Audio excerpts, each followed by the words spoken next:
Hi, my name is Nefertari Moon. I'm from Tampa, Florida.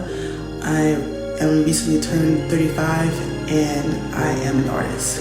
At this point, we all know that this did not start on October 7th, that this has been a very long, ongoing situation between Israel and Palestine.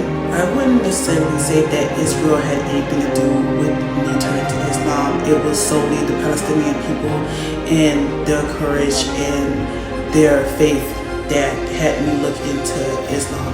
You know, you're seeing mothers, fathers, brothers, sisters, you know, lose their entire families, and somehow they're still thankful for the small things that they have. I'm sure, as many others would say, that seeing the Palestinians and how even in their time of turmoil and how they kept to their faith is why a lot of people have turned to looking into the Quran and to Islam. So like others, I was very intrigued.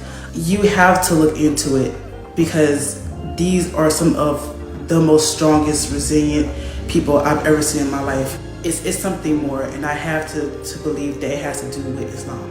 To see all the devastation that the Palestinians are going through, and to see them still call out to Allah is devastatingly beautiful. Quran, so much of it made sense, and so much of it that we know of, and the little bit that a lot of Americans know about it, is completely false. We were taught to look at Muslims in the Quran in a negative light, but once you open the book and you start reading for yourself, you realize that you've been lied to. That is nothing but it's a beautiful book. I'm trying to get more people to read the Quran, even my younger nephews of age of reading.